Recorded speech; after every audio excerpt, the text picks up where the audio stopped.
Ei, você aí que tá pulando o carnaval feito um idiota, você sabe como as mais famosas marchinhas, como é que elas surgiram?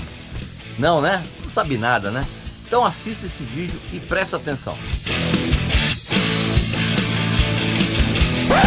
Que é, meu amigo e minha amiga, você ainda não é sócio do nosso grupo secreto lá no Facebook? Nesse grupo eu coloco textos exclusivos, matérias exclusivas, dicas de discos, livros e respondo a todas as perguntas que os nossos sócios fazem lá para mim. Agora, às terças-feiras, nós temos uma live às 21 horas. Eu respondo a qualquer tipo de pergunta, ainda mostro os meus discos raros que eu tenho lá na coleção. Enfim, é interatividade total e diária, praticamente em tempo real.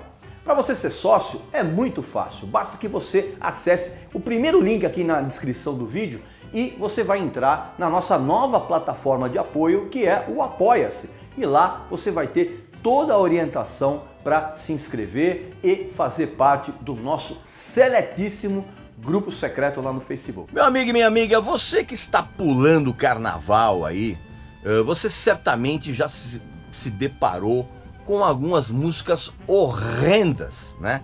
Vindas de todos os lados e que isso aí você só tem momentos de alegria quando tocam aquelas velhas marchinhas de sempre, né? Fala a verdade, não é isso que está acontecendo? Antes de eu começar com esse papo, não esquece de fazer a sua inscrição aqui no canal, visitar a nossa loja que tem uns produtos muito legais. E você provavelmente, mesmo que você não esteja pulando carnaval, ou está, para mim tanto faz, você provavelmente canta essas marchinhas praticamente no piloto automático. Já que essa tradição musical ela é passada de pais para filhos há várias gerações. Várias, assim. E eu tenho certeza de que você não sabe nada a respeito delas, a não ser as letras que você canta automaticamente. Pois o tio Regis aqui vai trazer uma pequena contribuição de cultura para esse evento tão chato e desagradável para mim, que é o carnaval. Essas marchinhas sempre alegravam e ainda alegram todos os tipos de foliões, indiscriminadamente. E a origem delas remete ao final do século XIX. Por quê? Porque começaram a surgir algumas músicas que eram muito influenciadas pela marcha portuguesa. E com o passar do tempo, essas músicas foram incrementadas com instrumentos de sopro que eram inspiradas nas bandas de jazz americanas, né? Tipo o sax e o trompete. O auge dessas marchinhas durou 40 anos. Pois é, de 1920 a 1960. E grande parte delas não foi esquecida pelo tempo, né?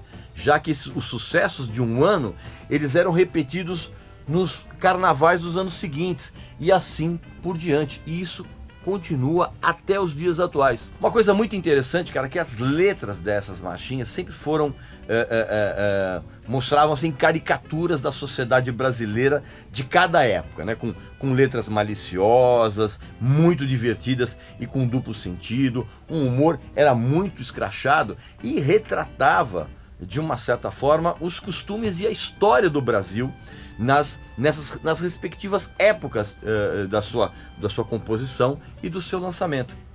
Ao contrário dos dias atuais, onde você não pode falar nada, que você vai ser cancelado ou você vai ser julgado pelos tribunais das redes sociais, os tribunais da internet, tudo ali, nessas marchinhas do passado, tudo ali soava como politicamente incorreto. Então não tinha tema proibido, você falava de tudo da maneira como você quiser e muitas vezes com um duplo sentido. Ou seja, qualquer tema sério se transformava numa grande brincadeira. Para ilustrar tudo isso aqui que eu estou falando, eu vou citar algumas das marchinhas mais famosas e certamente você vai se lembrar de todas elas. A primeira música que é considerada oficialmente como uma marchinha de carnaval é Abre Alas, né? Ou Abre Alas que eu quero passar, tal, que foi composta pela genial pianista e regente Chiquinha Gonzaga. Que você sabe muito bem quem foi, até quem assistiu aquela minissérie que a Regina Duarte foi a Chiquinha Gonzaga, lembra? Pois é, acredite se quiser, essa música é de 1889. Incrível, né?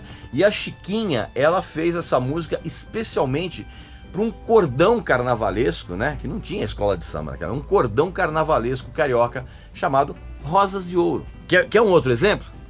Cabeleira do Zezé. Né? Olha a cabeleira do Zezé, será que ele é? Claro, essa música ela foi composta em 1964 pelo apresentador e ator Roberto Faisal e pelo pianista-compositor João Roberto Kelly. E, inclusive, essa música foi composta na época em que os dois trabalhavam na TV Excelsior, no Rio de Janeiro. Tem uma história muito curiosa a respeito dela, cara. Durante os intervalos das gravações na TV Excelsior, tanto o Faisal quanto o Kelly, eles frequentavam um bar em Copacabana chamado São Jorge. E nesse bar tinha um garçom chamado José, que os caras apelidavam de Zezé. Por quê, cara? Porque ele tinha um cabelo muito grande, né? E isso, na época, em 1964, era algo muito incomum, né? Não tinha surgido a Jovem Guarda ainda. Ele tinha um cabelo muito grande. E o que acontece? Toda vez que o Kelly ia pro bar com a namorada dele, a namorada ficava olhando, ficava prestando atenção no garçom, né? Pagando um pau mesmo. E o Kelly ficou tão enciumado que ele chegou pro Faisal e falou: cara, vamos compor uma música pra sacanear o Zezé.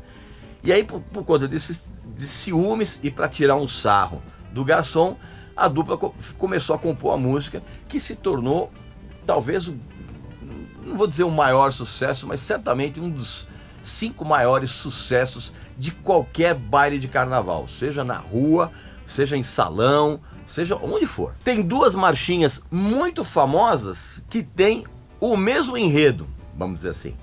Uma é Pierrot Apaixonado, né? Lembra aquela... como é que era? Por causa de uma colombina, acabou chorando. Sabe essa música? Pois é. Pierrot Apaixonado foi composta pelo Noel Rosa e pelo Heitor dos Prazeres. A outra música é Máscara Negra, né? Tanto riso, ó, quanta alegria. Mas em Meu Palhaço no Salão, né? Essas 2 músicas, inclusive a Máscara Negra foi composta pelo Zequete em 1967.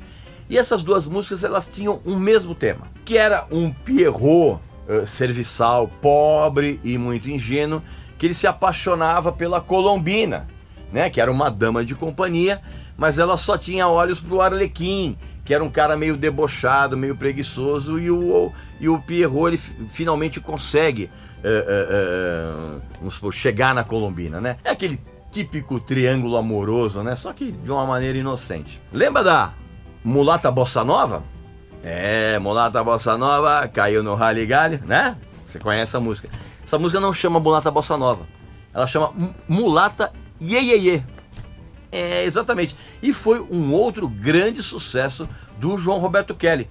Ele fez essa música em homenagem à primeira mulher negra a concorrer a um título de Miss Brasil, que era a Vera Lúcia Couto, que foi eleita Miss Guanabara em 1964. E ela era realmente linda. Na hora que o João Roberto Kelly viu a Vera desfilando, ele ficou tão alucinado pela beleza dela, pela elegância, pelo charme dela, que ele escreveu a música na noite em que ele a viu. E Mamãe Eu Quero, então? Pô, famosíssima, né? Acredite, Mamãe Eu Quero é de 1937. E ela foi composta pelo Jararaca, que depois fez uma dupla sertaneja muito famosa no passado, Jararaca e Ratinho, com o Vicente Paiva. E só que essa música é engraçada porque ela foi composta em 1937 com o Carnaval e não aconteceu nada. Ela só foi estourar depois que ela foi regravada pela Carmen Miranda em 1941. E tem uma curiosidade, como a música era muito curta e ela não tinha a duração exigida para um disco, o cantor, né, da canção o original, o Almirante, né, grande cantor, ele mais o Jararaca, eles resolveram completar a música, né, para ela ter a duração, fazendo um diálogo improvisado na hora, assim, completamente sem sentido e sem o menor interesse, só para completar mesmo, né? E aí no estúdio, essa música, ela era considerada tão ruim, mas tão ruim, que ninguém pensou em refazer um erro de um acorde de banjo que tem na gravação original. Os caras falaram assim, deixa pra lá, essa música é tão ruim mesmo, não vamos refazer não. E se você ouvir a gravação original, o erro do acorde tá lá, até hoje. Tem também Aurora, veja só que bom que era, Aurora, né? Foi criada numa quarta-feira de cinzas, né? Ou seja, depois do carnaval, pelo Mário Lago. O grande ator Mário Lago, ele também era um compositor de mão cheia. Virou um sucesso total. O mais incrível é que ela, como eu falei, ela foi composta numa quarta-feira de cinzas, logo ela só foi tocada no carnaval do ano seguinte e virou um sucesso absurdo. E até hoje, em qualquer carnaval de rua, de baile, salão, ela é lembrada, sem sombra de dúvida. Tem também Cachaça, né? Se você pensa que cachaça é água, blá blá blá.